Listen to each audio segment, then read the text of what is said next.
This channel does not promote any violent, harmful, or illegal activities. All content provided by this channel is meant for an educational purpose only. ममता जी हमको एक बात कहना है। আমি বললাম कहिए। उन्हीं আমাকে বললেন आप तो सुना है मेरे वतन लोकल लोगों जो गान लता जी ने गाया, लेकिन आपको पता है वो गान किसने लिखा था? আমি তখন বললাম नहीं, मेरे को तो सच पता नहीं है कि इसका तो नाम हम लोग सुना नहीं है। जो गाते हैं उसको नाम हम जानते हैं, गाना भी जानते हैं, लेकिन कौन लिखा है ये मेरे को पता नहीं है। तখন भद्रलोक एसे बोलছে मैं प्रदीप जी हूँ, ये गाना मैंने लिखा, लेकिन किसी को कोई किसी ने कभी हमारा नाम नहीं लेता। আমি তখন বললাম আমি অন্তত তোমার নাম নেব এবং অন্তত যতটা পারি কিছু মানুষকে জানাবো। কাজে আজকে আমরা অনেক কিছু আমরা জানি, আবার অনেক কিছু পরে জানতে পেরেছি। এটা আমাদের মাথায় রাখতে হবে। আমাদের যারা নিউ জেনারেশন, যারা আজকে স্টুডেন্ট, যারা স্কুল কলেজে পড়াশোনা করে, এই ইতিহাসগুলো জানতে হবে।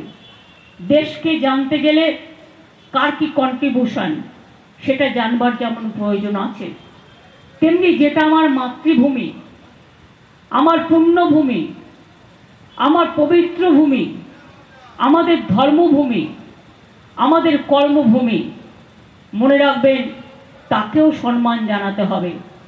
আমি তো বলি আমাকে কেউ হাজারটা গালাগালি দিলেও আর সোশ্যাল নেটওয়ার্কে মিথ্যে প্রচার করলেই সবাই যে মিথ্যে প্রচার করে তা নয়, একটা গ্রুপ তো করছে পরিকল্পিতভাবে। আমি বলি আমাকে যত ইচ্ছে গাল দিন, আমি এটা শুনতে শুনতে অভ্যস্ত হয়ে গেছি, কিন্তু দয়া করে বাংলা মাকে অসম্মান করবেন না। আমি আজকে বলতে বাধ্য হচ্ছি, আমি নির্বাচনের সময় আপনাদের এখানে এসেছিলাম এবং প্রতি বছর এই স্বাধীনতা দিবসের আগের দিন যে প্রোগ্রাম হয় সে প্রোগ্রামে আমি অংশগ্রহণ করি এবং আমার কিছু কথা বলি। আপনারা বলুন তো, যারা এ আজাদি ঝুটা হ্যাঁ বলতো তারা স্বাধীনতা দিবসের মর্যাদা বুঝবে কি করে? স্বাধীনতা দিবস পালন করেছেন কোনোদিনও? সরকারে থাকাকালীন 2 বছর পালন করেছিলেন বামফ্রন্ট সরকারের 34 বছর রাজত্বকালের শেষে 2 বার, সেখানেও একবার উল্টো পতাকা লাগানো হয়েছিল। আর বিজেপি দলটা তো তখন জন্মগ্রহণই করেনি, স্বাধীনতার কথা জানবেন কি করে? পেয়ে গেছে ক্ষমতা, চলে এসেছে ক্ষমতায়, তাদের কাজ দেশটাকে ছিন্ন বিচ্ছিন্ন করা, সমাজটাকে ছিন্ন বিচ্ছিন্ন করা, ধর্মের নামে বিভেদমূলক আচরণ করা, মানুষে মানুষে ভেদাভেদ লাগিয়ে দেওয়া, ধর্মে বর্ণে জাতিতে জাতিতে ভেদাভেদ লাগিয়ে দেওয়া। তারা ঐক্য চায় না। এই জিনিস বেশি দিন চলে না এবং তাই জেনে রাখবেন, আমি দুঃখিত আজকের দিনে কথা বলতে হচ্ছে, কিন্তু বলতে আমি বাধ্য হচ্ছি তার কারণে তাদের আচরণে, যার জন্য এবার মোদিজি মেজরিটি একক পায়নি, অনেকের উপর নির্ভর করে তাকে পা দিয়ে চলতে হচ্ছে। আগামী দিন যেই কেউ পা সরিয়ে নেবে এই গভর্নমেন্টটাও পড়ে যাবে, এটা মাথায় রাখবেন। একটা মিথ্যে কথা বারবার বলতে বলতে লেবু কচলালে যেমন তেতো হয়, লেবু যত কচলাবেন রসটা বেরিয়ে যাওয়ার পর যদি আপনি লেবুটা বারবার কচলান সেই লেবুটা কিন্তু তেতো হয়ে যায়। মাথায় রাখবেন। যদি আমি আপনাদের জিজ্ঞেস করি 2-3টি ঘটনা যে আমরা কোনটা করিনি, কোন কাজটা করিনি, কোন সমবেদনাটা জানাইনি, কোন অ্যাকশনটা নিইনি। ঘটনা যখন ঘটেছিল আমি ঝাড়গ্রামে ছিলাম, আমি ঝাড়গ্রাম থেকে ফিরছিলাম, হঠাৎ খবরটা গাড়িতে আস্তে আস্তে জানতে পারলাম। জানতে পেরে সঙ্গে সঙ্গে আমি কলকাতা পুলিশ কমিশনার বিনীত গোয়েলের সাথে যোগাযোগ করলাম। ওরা তখন আমাকে রিপোর্ট করলেন যে আমরা এখানে আছি হাসপাতালে, ওনাদের বাবা মাও এসছেন। আমি বাবার সাথে কথা বললাম, বাবা বললেন একটু মায়ের সাথেও কথা বলুন। মায়ের সাথেও কথা বললাম এবং তাদের আমি বলেছিলাম যে পুলিশ তদন্ত করবে এবং আমি ওদের ফাঁসি চাই। আমি সেই কথা প্রথম দিন থেকে বলে এসেছি, আজও আমি এটাকে স্টিক করি এবং আমি বলেছিলাম আমি আপনাদের বাড়ি খুব শীঘ্রই যাব। যেহেতু ওনাদের একটা কাজ ছিল, পারিবারিক কাজ থাকে জানেন মৃত্যুর পর, সেই সময়টা ডিস্টার্ব করাটা ঠিক হতো না। সোমবার রবিবার দিন মনে হয় সম্ভবত কাজটা ছিল, তাই সোমবার দিন আমি তাদের বাড়িতে গিয়েছিলাম। আর ঘটনাটা ঘটেছিল কবে?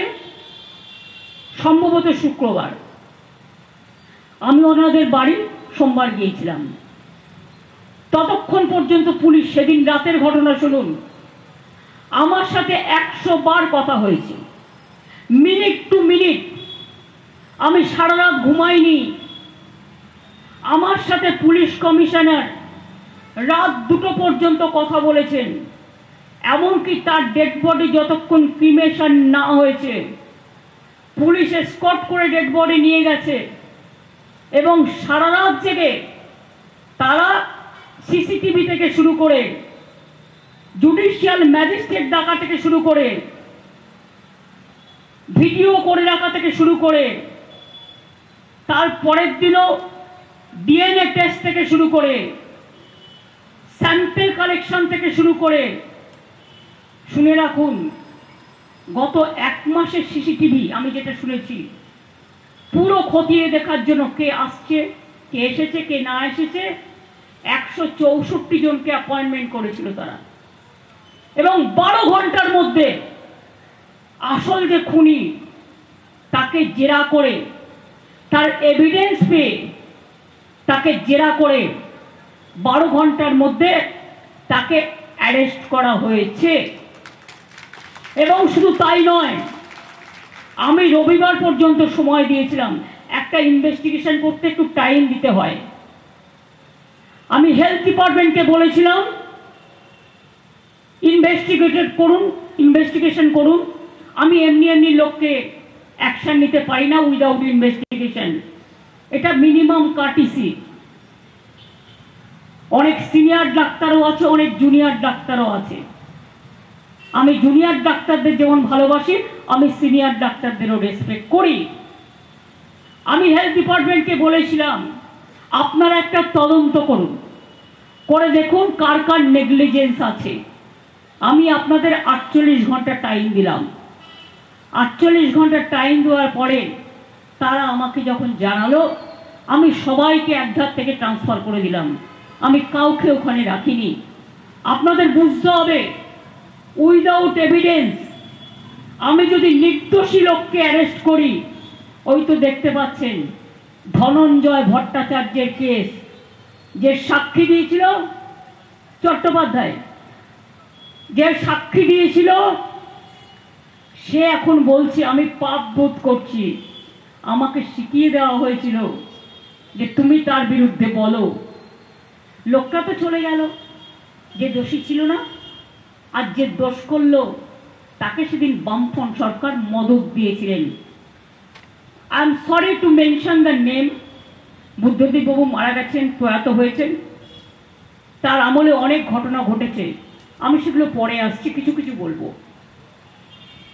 এবার আপনারা বলুন, তার স্ত্রী সেদিন ডরিনা ক্রসিংয়ে দাঁড়িয়ে বলেছিলেন ধনঞ্জয় ফাঁসি চাই। ফাঁসি হয়ে গেল, কিন্তু কতদিন পরে আপনারা জানতে পাচ্ছেন যে সাক্ষী দিয়েছিল প্রধান এবং যার সাক্ষীর জন্য ধনঞ্জয় চট্টোপাধ্যায়ের ফাঁসি হয়েছিল, সেই লোকটা বলছে আমাকে মেরে ফেলার হুমকি দেওয়া হয়েছিল, তাই আমি সেদিনকে উল্টো পাল্টা সাক্ষী দিয়েছিলাম। কাজেই মনে রাখবেন, এটা সায়েন্সের যুগ, মডার্নাইজেশনের যুগ। আপনি একটা দোষী লোককে ফাঁসি দিন, আমাদের কোনো আপত্তি নেই, কিন্তু নির্দোষীদের যেন শাস্তি দেওয়া না হয় এটা মাথায় রাখবেন। একটা হাজারটা দোষী লোককে আপনি ধরুন, ফাঁসির কাঠে চড়িয়ে দিন, আমাদের কেউ ইন্টারফেয়ার করবে না। আমরা হাইকোর্টের রায় মেনে চলব এবং আমাদের পুলিশও হাইকোর্টের রায় মেনে চলে সিবিআইকে যা যা সহযোগিতা করার এই কেসে আমরা পুরোটাই করব, কারণ আমাদের কোনো লেনা দেনা নেই। আমরা চাই এই পাশবিক হত্যার বিরুদ্ধে নিশ্চয়ই তারা দোষী ব্যক্তিকে ফাঁসি দিই।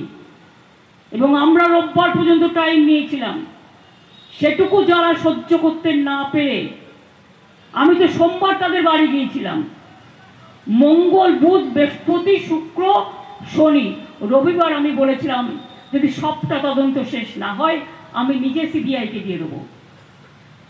34 জনকে পুলিশ অলরেডি ডেকে কথা বলেছিল শুনেছি, এবং আরো অনেকে ওদের লিস্টে ছিল, তাদের এই 4-5 দিনের মধ্যে ডেকে কথা বলতো। সেই সুযোগটা তারা পায়নি, তাদের দেওয়া হয়নি। যাক গিয়ে সব ভালো যার শেষ ভালো। আমরা চাই হাইকোর্ট যখন ডিসিশন নিয়ে সিবিআইকে দিয়েছেন আমার কোনো আপত্তি নেই, কারণ আমাকে দিতে হলো না। আমাকে দিতে হতো যদি পুলিশ না করতে পারত। কিন্তু মনে রাখবেন, কলকাতা পুলিশের যে টিমকে আমরা কাজে লাগিয়েছিলাম তারা one of the best team in the world. তা নাহলে বাংলাদেশের এমপিকে খুন করা হয়েছিল যখন, তারা একদিনের মধ্যে ভাঙড়ের ওই কোথায় ডেড বডিকে টুকরো টুকরো করে ফেলে দেওয়া হয়েছিল, তারা এই সত্য উদ্ঘাটিত করতে পারত না। আর আগে আমাদের একটা সিস্টেম ছিল, যখনই বাইরের কেউ ভিআইপি আসতো বা এলআইপি আসতো, সেন্ট্রাল গভর্নমেন্ট আমাদের এটা শেয়ার করতো ডেটাটা। এখন সেটা শেয়ার করে না, ফলে আমরা জানতে পারি না বিদেশ থেকে প্লেনে কে আসছে আর কে না আসছে। যদি আমরা জানতাম আমরা আগে থেকেই কেয়ার নিতে পারতাম। আমাদের আফসোস যে আমরা জানি না। মারাও গেছেন বাংলাদেশের এমপি, আর যারা খুন করেছে ধরেছে তারাও কিন্তু বাংলাদেশেরই। সুতরাং এই ঘটনাটা কিন্তু আমাদের পুলিশই ধরেছে।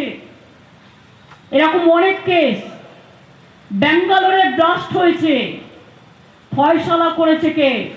বেঙ্গল পুলিশ। তাদের আজকে প্রাইজ দেওয়া হচ্ছে, তাদের আজকে পুরস্কার দেওয়া হচ্ছে।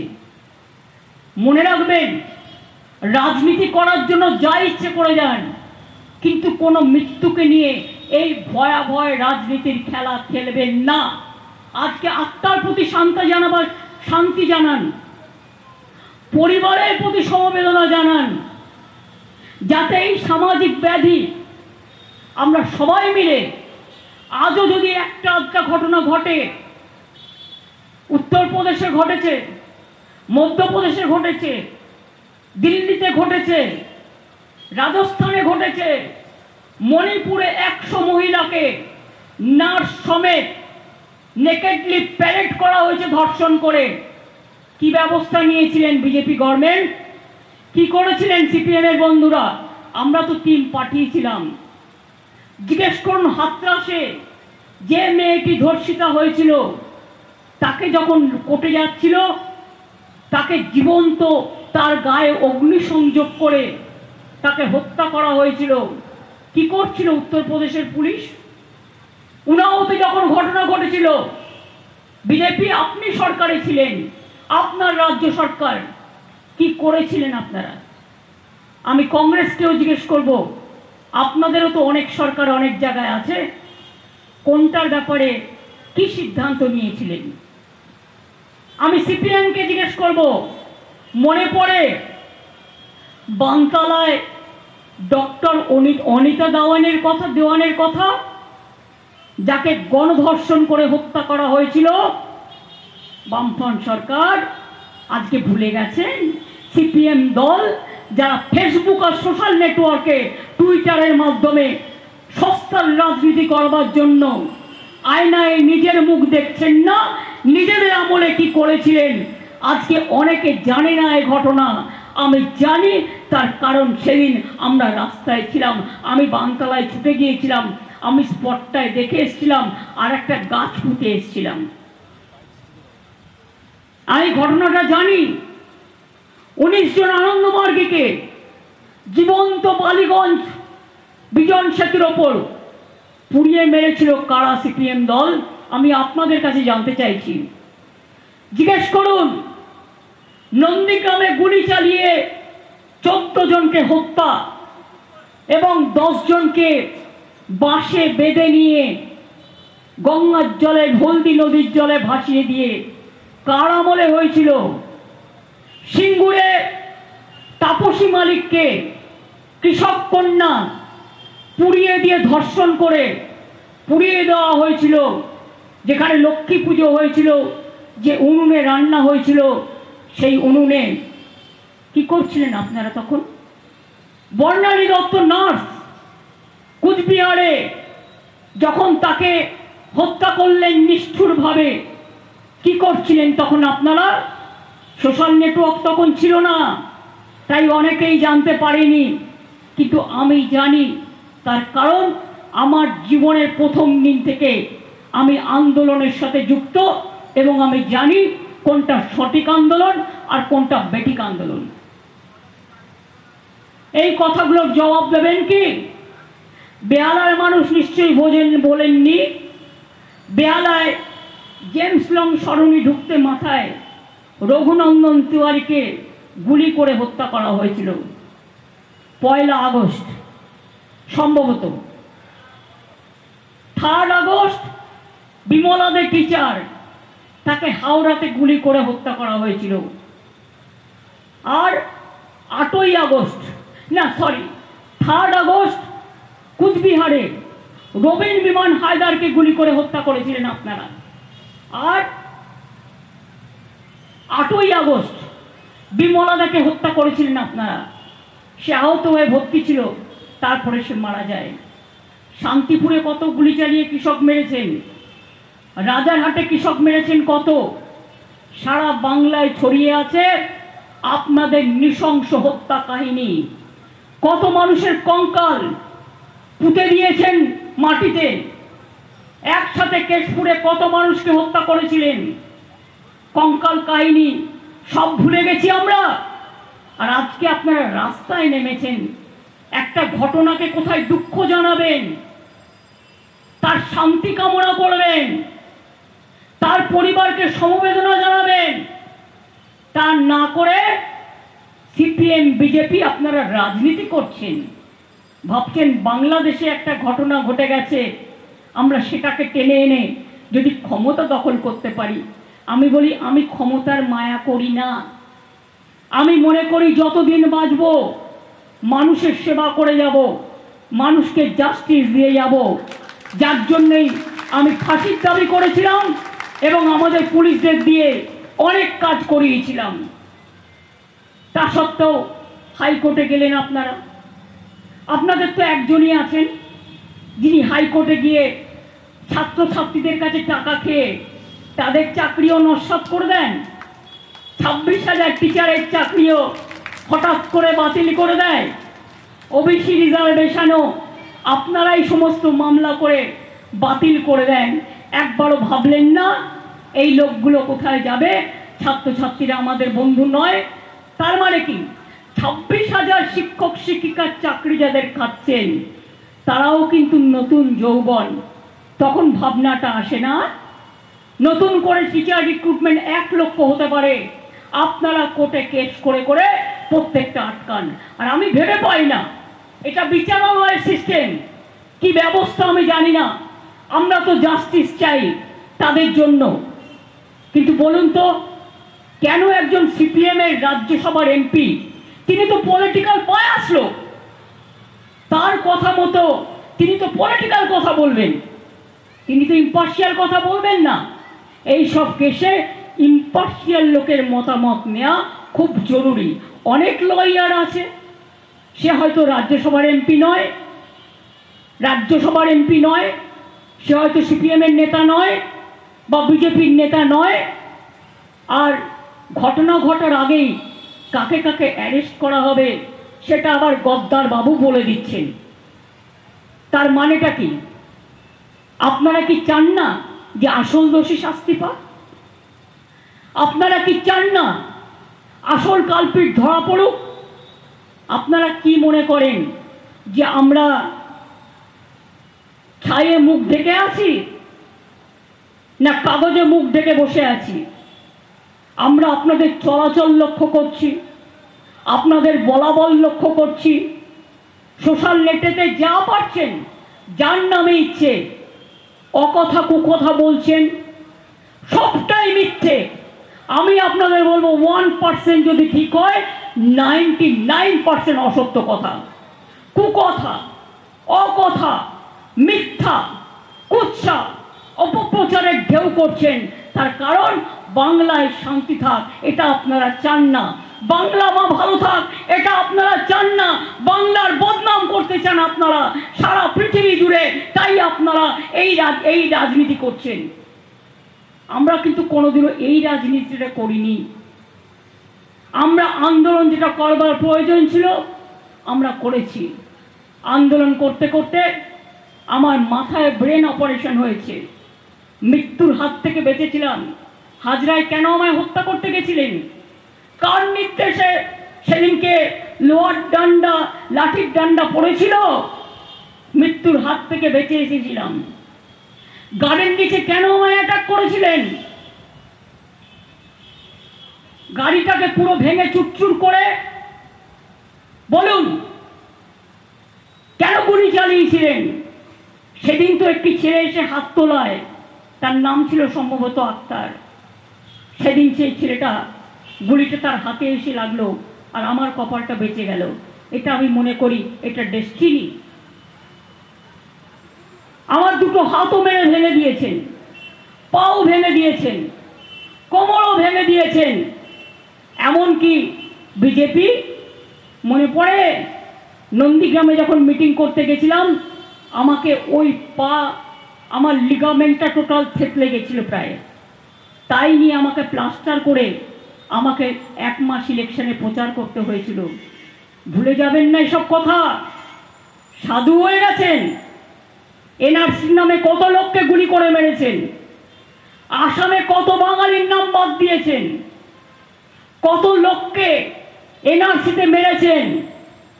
দিল্লিতে নদীর জল নালাগুলো লাল হয়ে গিয়েছিল। আজ পর্যন্ত জানতে পেরেছেন কত মানুষ মারা গিয়েছিল?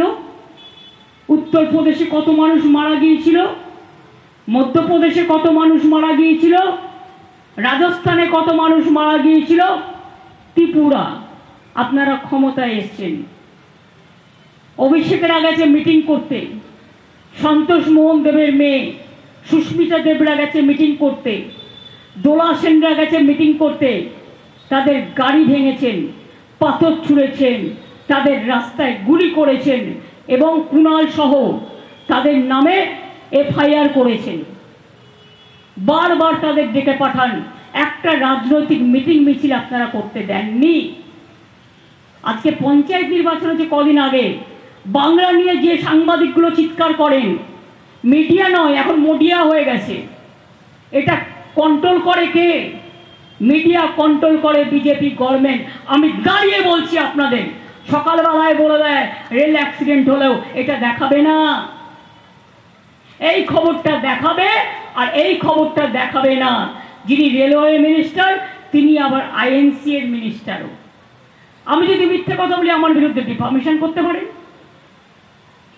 আমার বিরুদ্ধে আপনি নিশ্চয়ই আপনার সন্দেহ থাকলে